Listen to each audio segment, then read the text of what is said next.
Going on, guys? Hey, got some Ohio civil rules for you today, and there's sections like this in every state, but this comes from the Ohio Rules of Civil Procedure, Rule 14. And if you look that up, you're going to see what it says, and then you look it up in your state and you can apply it in your state. Okay, so this is a little bit about what it says. Third-party practice.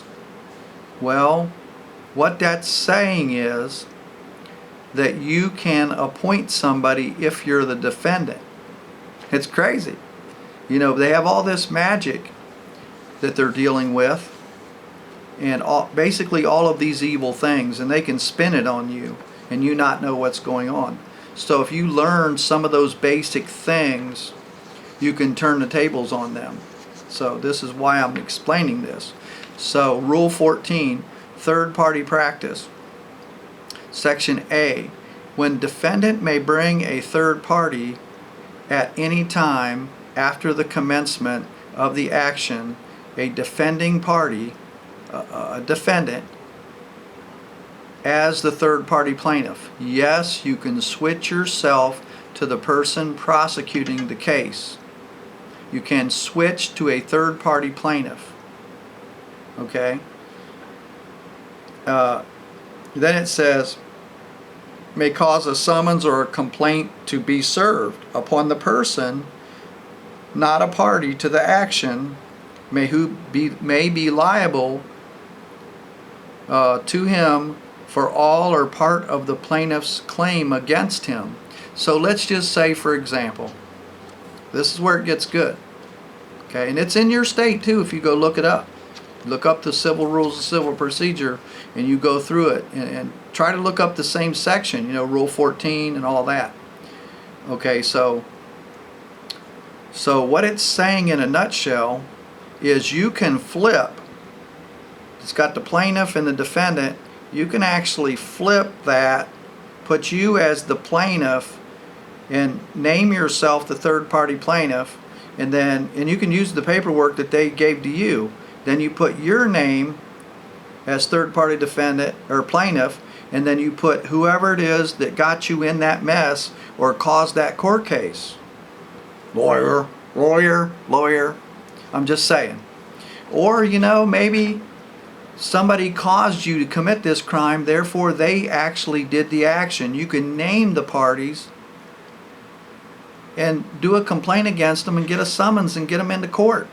And all of it's going to be against the person you appointed third-party defendant. I know it's absolutely amazing. I couldn't believe it when I found this. But I found this many, many years ago. So then it's saying, you find where I was at. If he files a third-party complaint not later than 14 days and after he has served the original answer, otherwise he must obtain leave on motion upon notice to all the parties in the action. So you got to notify everybody, and it has to be within 14 days.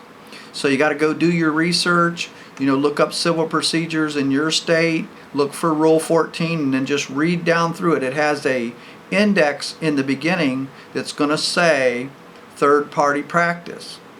And then you can go straight to the section in your state civil procedures. So I believe I got this across to you very clear. Anybody that has any education is going to understand how important this is. So it can be one of those things in your arsenal or back in your file in your mind that you could do. Now all you have to do is take their paperwork, switch it, that you're the third-party plaintiff, and then appoint the person that's guilty. Appoint the defendant, you know, and just go on with life and have the clerk serve it on them, and they'll subpoena them. Okay, you can do it. So, you know, go look up this stuff. Even if you have to look it up in Ohio first, Ohio Civil Rules of Procedure, Rule 14. And if you scroll down the index, you'll see it.